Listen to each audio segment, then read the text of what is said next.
Hello friends, ಎಲ್ರಿಗೂ ನಮಸ್ಕಾರ. Welcome to my study strategy YouTube channel. So ಇವತ್ತು ಅಂದರೆ ಜುಲೈ 14ರಂದು ನಡೆದಂಥ BMTC ಕಂಡಕ್ಟರ್ ಹುದ್ದೆಯ ಈ ಪರೀಕ್ಷೆಯನ್ನು KE ಕಡೆಯಿಂದ ನಡೆಸಲಾಗಿತ್ತು. ಸೊ ಈ ಕ್ವಶನ್ ಪೇಪರ್ನಲ್ಲಿ ಕೇಳಿದಂಥ ಪ್ರಶ್ನೆಗಳಿಗೆ ಮೋಸ್ಟ್ ಎಕ್ಸ್ಪೆಕ್ಟ್ ಆನ್ಸರ್ಗಳನ್ನ ನಾವು ಈಗ ನೋಡ್ತಾ ಹೋಗೋಣ. ಸೊ ಮೊದಲೇ ಕ್ವಶನು, ಮಯೂರವರ್ಮನನ್ನು ಕೆರೆಯನ್ನು ನಿರ್ಮಿಸಿರುವ ಮತ್ತು ದುರಸ್ತಿಗೊಳಿಸಿರುವುದರ ಉಲ್ಲೇಖವಿರುವ ಶಾಸನ ಯಾವುದು ಅಂತ ಕೇಳಿದ್ದಾರೆ. ಸೊ ಇದಕ್ಕೆ ಆನ್ಸರ್ ಯಾವುದು? ತಾಳಗುಂದ ಶಾಸನ ಇಲ್ಲಿ ಕರೆಕ್ಟ್ ಆಗುತ್ತೆ.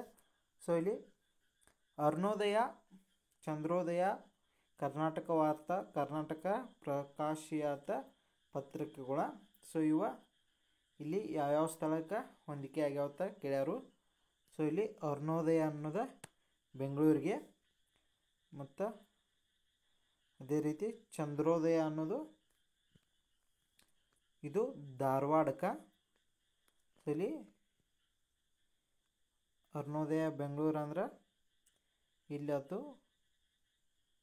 ಸೊ ನೆಕ್ಸ್ಟ್ ಆಪ್ಷನ್ 3 ಇಲ್ಲಿ ಕರೆಕ್ಟ್ ಆಗುತ್ತೆ. ಸೊ ಕರ್ನಾಟಕ ವಾರ್ತಾ ಅನ್ನೋದು ಬಿಜಾಪುರ, ಕರ್ನಾಟಕ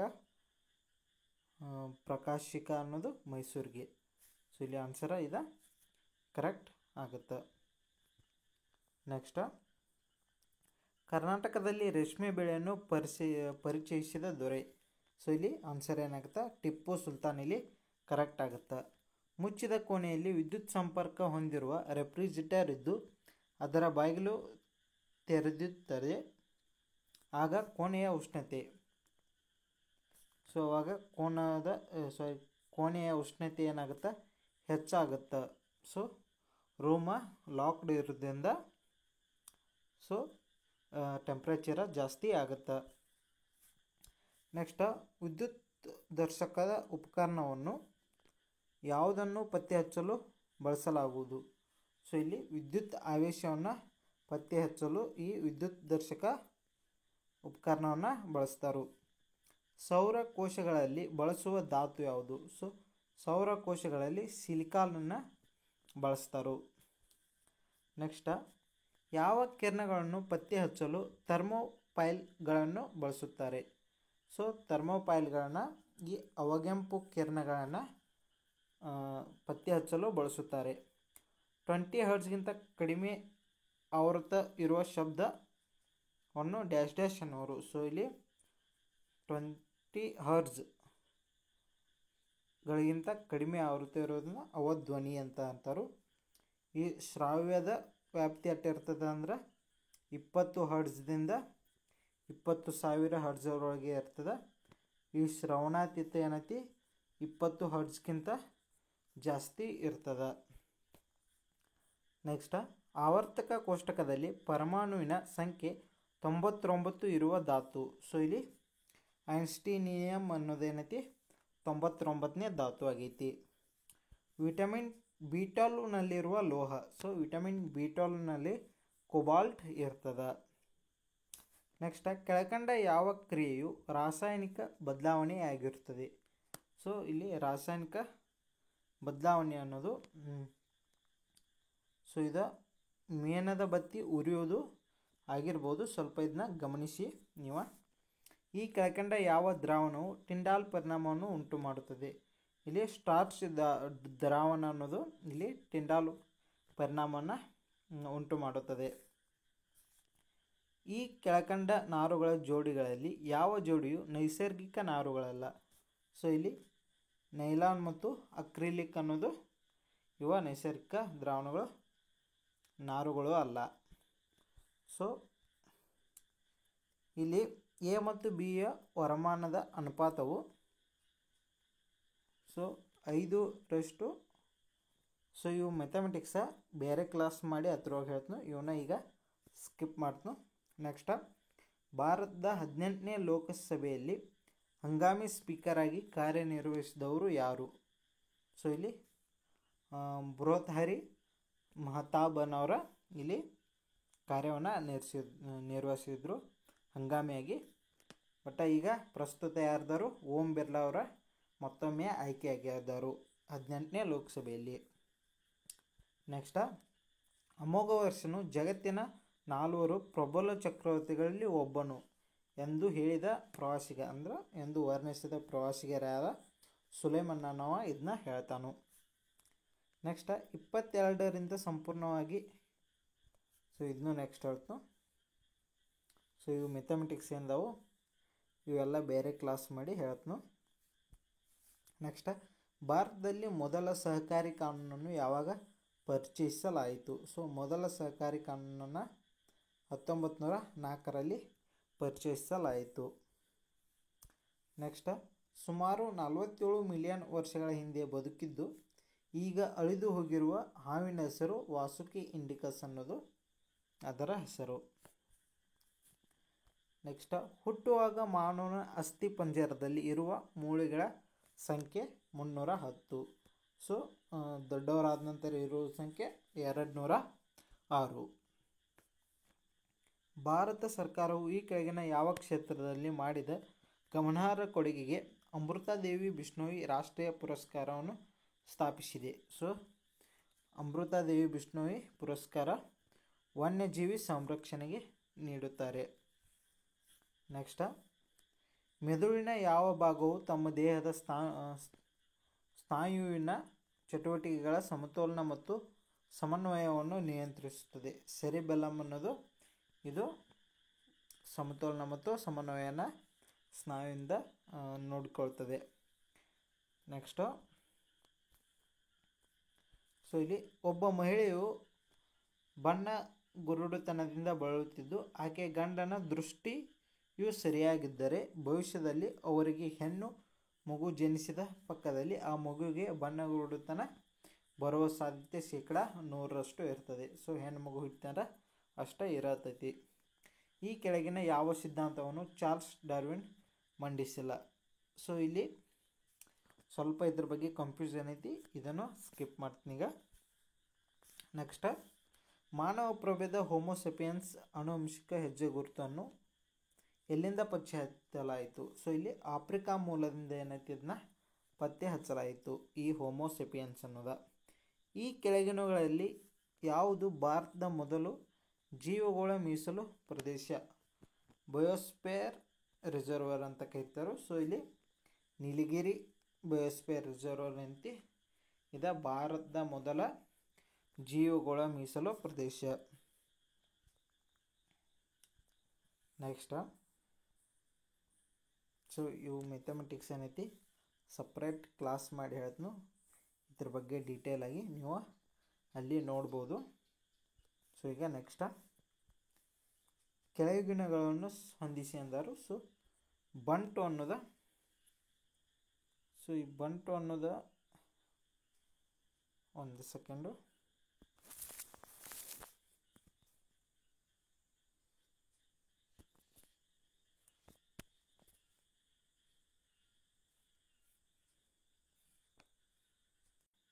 ಸೊ ಈ ಬಂಟು ಅನ್ನೋದ ಎಲ್ಲೈತಿ ಇದು ಕೀನ್ಯಾದಲ್ಲಿ ಕಂಡು ಬರ್ತದ.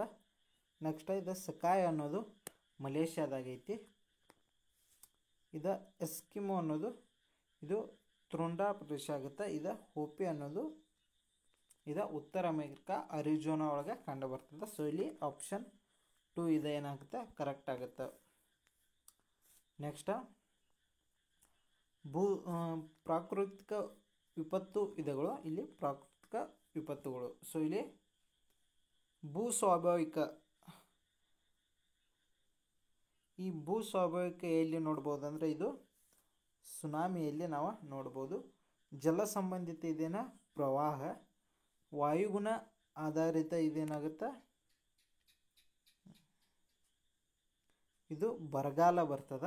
ಸೊ ಜೈವಿಕ ಏನೈತಿ ಸಾಂಕ್ರಾಮಿಕ ರೋಗಗಳು ಬರ್ತದ. ನೆಕ್ಸ್ಟ್, ಈ ಕೆಳಗಿನ ಎ ನಿಂದ ಡಿ ವರೆಗೆ ಯಾವ ಹೇಳಿಕೆ ಸರಿಯಾಗಿದೆ? ಸೊ ಇವು ಎಲ್ಲವೂ ದ್ವೀಪಗಳು ಅನ್ನೋದು ಇದು ತಪ್ಪಾಗದ. ಸೊ ಎಲ್ಲವೂ ಯುರೋಪ್ನಲ್ಲಿವೆ ಅನ್ನೋದು ಇದು ತಪ್ಪಾಗುತ್ತೆ. ಸೊ ಇದ್ರೊಳಗೆ ಯುರೋಪ್ದಾಗೂ ಇಲ್ಲ ಏಷ್ಯಾದಾಗದಾವು ಸ್ವಲ್ಪ. ಎಲ್ಲವೂ ಭೂ ಆವೃತ ರಾಷ್ಟ್ರಗಳು ಅಲ್ಲ. ಸೊ ಸ್ವಲ್ಪ ಏನೈತಿ ಇವು ದೇಶೊಳಗೆ ಸಮುದ್ರಗಳು ಇವಕ್ಕೆ ಆವೃತ್ತದಾವು. ಸೊ ಎಲ್ಲವೂ ಉಷ್ಣ ವಲಯ ಪ್ರದೇಶದಲ್ಲಿವೆ ಅಂದರು.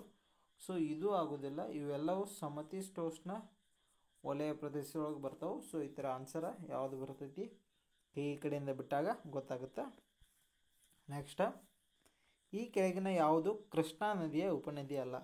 ಸೊ ಇಲ್ಲಿ ಲೋಕಪಾವನಿ ಅನ್ನೋದು ಇದು ಕೃಷ್ಣಾ ನದಿಯ ಉಪನದಿ ಅಲ್ಲ. ಸೊ ಇದು ಕಾವೇರಿ ನದಿಯ ಉಪನದಿ ಆಗಿದೆ. ನೆಕ್ಸ್ಟ್, ಕರ್ನಾಟಕದ ಯಾವ ಜಿಲ್ಲೆಯನ್ನು ಆರೆಂಜ್ ಕೌಂಟಿ ಎನ್ನುವರು? ಸೊ ಆರೆಂಜ್ ಕೌಂಟಿ ಅಂತ ಈ ಕೊಡಗು ಜಿಲ್ಲೆಯನ್ನು ಕರೀತಾರೆ. ನೆಕ್ಸ್ಟ್, ರಾಜಸ್ಥಾನದಲ್ಲಿ ಮಳೆ ನೀರಿನ ಸಂಗ್ರಹಣ ವಿಧಾನವನ್ನು, ಸೊ ಇಲ್ಲಿ ಇದನ್ನು ಸಂಗ್ರಹವನ್ನು ಜೋಹಾದ್ ಅಂತ ಕರೀತಾರೆ. ನೆಕ್ಸ್ಟ್, ಕರ್ನಾಟಕದಲ್ಲಿ ಯಾವ ಮಳೆಯನ್ನು ಕಾಫಿ ಬ್ಲಾಸಮ್ ಮತ್ತು ಮ್ಯಾಂಗ್ರೋ ಶವರ್ಸ್ ಅಂತ ಕರೀತಾರೆ? ಅಂದರೆ ಇಲ್ಲಿ ಮಾನ್ಸೂನ್ ಮಳೆಯನ್ನು ಏನೈತಿ ಕಾಫಿ ಬ್ಲಾಸಮ್ ಮತ್ತು ಮ್ಯಾಂಗೋ ಶವರ್ಸ್ ಅಂತ ಕರೀತಾರೆ. ನೆಕ್ಸ್ಟ್, ಭಾಗೀರಥಿ ನದಿ ಇದು ತೆಹರಿ ಯೋಜನೆಗೆ ಐತಿ, ಇದು ಉತ್ತರಾಖಂಡದಾಗ ಐತಿ. ಈ ತಾಮ್ರಪರ್ಣಿ ಅನ್ನೋದು ಇದು ಪಾಪನಾಂಶಂ ಯೋಜನೆಗೆ ಐತಿ, ಇದು ತಮಿಳ್ನಾಡ್ದಾಗ ಐತಿ. ಇದು ಗೋದಾವರಿ ಅನ್ನೋದು ಸರ್ದಾರ್ ಸರೋವರ ಅಲ್ಲ. ಸೊ ಇದು ನರ್ಮದಾ ನದಿ ಅನ್ನೋದು ಏನೈತಿ ಸರ್ದಾರ್ ಸರೋವರಕ್ಕೆ ಐತಿ, ಇದು ಗುಜರಾತ್ದಾಗ ಐತಿ. ಸೊ ಇಲ್ಲಿ ಹತ್ನಿ ಅನ್ನೋದು ಇದು ಶಹೀದ್ ಚಂದ್ರಶೇಖರ್ ಆಜಾದ್ ಸಾಗರ, ಇದು ಕರೆಕ್ಟ್ ಅದ. ಇದು ಮಧ್ಯಪ್ರದೇಶದಾಗ ಕಂಡು ಬರ್ತದ. ಸೊ ಇಲ್ಲಿ ಸಿ ಒಂದು ಏನೈತಿ ತಪ್ಪಾಗುತ್ತೆ. ಸೊ ಇಲ್ಲಿ ಆನ್ಸರ್ ಯಾವುದಾಗುತ್ತೆ? Option B, A B D ಅನ್ನೋದು ಇಲ್ಲಿ ಕರೆಕ್ಟ್ ಆಗುತ್ತೆ. ನೆಕ್ಸ್ಟ್, ಇಲ್ಲಿ ಕೆಳಗಿನಲ್ಲಿ ಕರ್ನಾಟಕ ಸರ್ಕಾರವು 2021ರಲ್ಲಿ ಒಣಭೂಮಿ ವ್ಯವಸಾಯ ಅಭಿವೃದ್ಧಿಗಾಗಿ ಪ್ರಾರಂಭಿಸಿದ ಯೋಜನೆ ಯಾವುದು ಅಂತ ಕೇಳೋರು. ಇಲ್ಲಿ ಕೃಷಿ ಭಾಗ್ಯವನ್ನು 2021ರಲ್ಲಿ ಬಸವರಾಜ ಬೊಮ್ಮಾಯಿ ಅವರ ಏನೈತಿ ಸ್ಟಾರ್ಟ್ ಮಾಡ್ತಾರೆ. ನೆಕ್ಸ್ಟ್, 2020ರ ಮಾಹಿತಿ ಅನ್ವಯ ಕರ್ನಾಟಕದ 31 ಕೃಷಿ ಬೆಳೆಗಳಿಗೆ ಭೌಗೋಳಿಕ ಗುರುತನ್ನು ನೀಡಲಾಯಿತು, ಅಂದ್ರೆ GI ಟ್ಯಾಗ್. ಅವುಗಳಲ್ಲಿ ಕೆಳಗಿನ ಯಾವುದಕ್ಕೆ ಅದು ಅನ್ವಯಿಸುವುದಿಲ್ಲ ಅಂತ ಕೇಳೋರು. ಸೊ ಇಲ್ಲಿ ನಂಜನಗೂಡು ರಸಬಾಳೆಗೆ ನೀಡಿದ್ರು, ರೈಟಾ. ಕೊಡಗಿನ ಕಿತ್ತಳೆಗೆ ನೀಡಿದ್ರು, ಇದು ರೈಟಾ.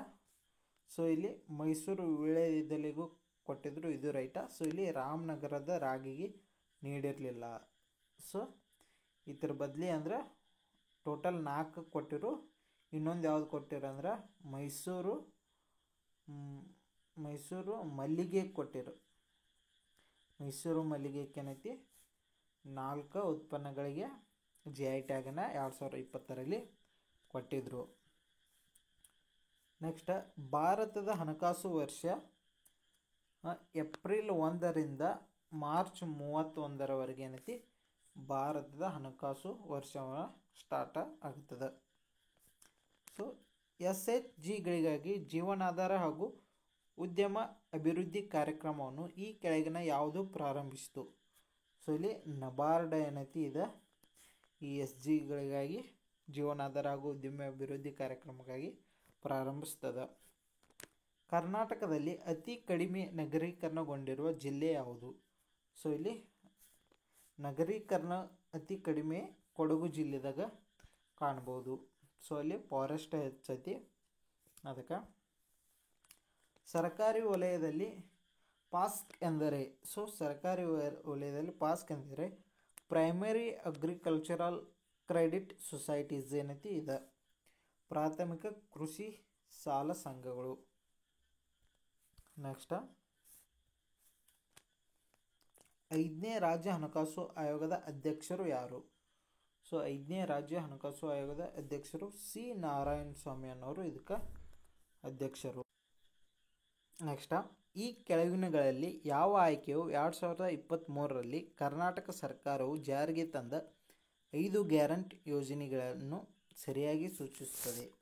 ಸೊ ಇಲ್ಲಿ ಶಕ್ತಿ ಯೋಜನೆ ಒಂದ, ಗೃಹಜ್ಯೋತಿ ಒಂದ, ಗೃಹಲಕ್ಷ್ಮಿ ಒಂದ, ಯುವ ನಿಧಿ ಒಂದ, ಅನ್ನಭಾಗ್ಯ ಒಂದ. ಸೊ ಇವ 5 ಗ್ಯಾರಂಟಿಗಳನ್ನ ಕಾಂಗ್ರೆಸ್ ಸರ್ಕಾರ 2023ರಲ್ಲಿ ತೊಗೊಂಡು ಬಂತು. ನೆಕ್ಸ್ಟ್, ಭಾರತದಲ್ಲಿ ಸರಕು ಮತ್ತು ಸೇವಾ ತೆರಿಗೆ ಯಾವಾಗ ಜಾರಿಗೆ ಬಂತು? ಸೊ ಇದು ಜುಲೈ 1, 2017ರಂದು ಜಾರಿಗೆ ಬಂತು. ನೆಕ್ಸ್ಟ್, CBDCಯ ವಿಸ್ತರಿಸಿ ಅಂತ ಕೇಳ್ಯಾರು. ಸೊ ಇದು ಸೆಂಟ್ರಲ್ ಬ್ಯಾಂಕ್ ಡಿಜಿಟಲ್ ಕರೆನ್ಸಿ ಅಂತ ಈ ಥರ ವಿಸ್ತರಿಸಿ ರೂಪ ಆಗುತ್ತೆ. ನೆಕ್ಸ್ಟ್, ಹಣದುಬ್ಬರಕ್ಕೆ ಕಾರಣ. ಸೊ ಹಣದುಬ್ಬರಕ್ಕೆ ಕಾರಣ ಹಣದ ಬೇಡಿಕೆಯಲ್ಲಿ ಹೆಚ್ಚಳ ಆಗುತ್ತಂದ್ರೆ ಹಣದುಬ್ಬರಕ್ಕೆ ಕಾರಣವಾಗುತ್ತದೆ. ನೆಕ್ಸ್ಟ್, 2022-23ನೇ ಸಾಲಿನಲ್ಲಿ ಕರ್ನಾಟಕದ ಯಾವ ಜಿಲ್ಲೆಯು ಕರ್ನಾಟಕದ ಒಟ್ಟು ಆಂತರಿಕ ಉತ್ಪನ್ನಕ್ಕೆ ಅತ್ಯಂತ ಹೆಚ್ಚು ಕೊಡುಗೆಯನ್ನು ಕೊಟ್ಟಿದೆ ಅಂತ ಕೇಳಿ ಇಲ್ಲಿ ಬೆಂಗಳೂರು ನಗರ ಅತಿ ಹೆಚ್ಚು ಕೊಡುಗೆಯನ್ನು ಕೊಟ್ಟದ. ನೆಕ್ಸ್ಟ್, ಸೆಬಿಯನ್ನು ವಿಸ್ತರಿಸಿ ಅಂದರು. ಸೊ ಇಲ್ಲಿ ಭಾರತದ ಷೇರು ಮತ್ತು ವಿನಿಮಯ ಮಂಡಳಿ, securities and exchange board of India. So ಇಲ್ಲಿ ಸೆಬಿಯ ವಿಸ್ತೃತ ರೂಪ. ಸೊ ಕರ್ನಾಟಕ ಸರ್ಕಾರವು ತನ್ನ ಮೊದಲ ಮಾನವ ಅಭಿವೃದ್ಧಿ ವರದಿಯನ್ನು ಯಾವಾಗ ಪ್ರಕಟಿಸಿತು? ಸೊ 1999ರಲ್ಲಿ ಮಾನವ ಅಭಿವೃದ್ಧಿ ವರದಿಯನ್ನು ಕರ್ನಾಟಕ ಮೊದಲ ಬಾರಿಗೆ ಪ್ರಕಟಣೆ ಮಾಡುತ್ತದೆ. ನೆಕ್ಸ್ಟ್, ಈ ಕೆಳಗಿನಗಳಲ್ಲಿ ಯಾವುದು ದ್ವಿತೀಯ ವಲಯಕ್ಕೆ ಸೇರುವುದಿಲ್ಲ? ಸೊ ಇದು ಸ್ವಲ್ಪ ಡೌಟ್ ಅದ, ಇದು ನಿಮಗೆ ಗೊತ್ತಿದ್ರೆ ಕಮೆಂಟ್ ಮಾಡಿ. ನೆಕ್ಸ್ಟ್, ಅಂತಾರಾಷ್ಟ್ರೀಯ ಟೆನ್ನಿಸ್ನಲ್ಲಿ ಹಾಲ್ ಆಫ್ ಫೇಮ್ಗೆ ನಾಮನಿರ್ದೇಶನಗೊಂಡ ಏಷ್ಯಾದ ಮೊದಲ ವ್ಯಕ್ತಿ ಯಾರು?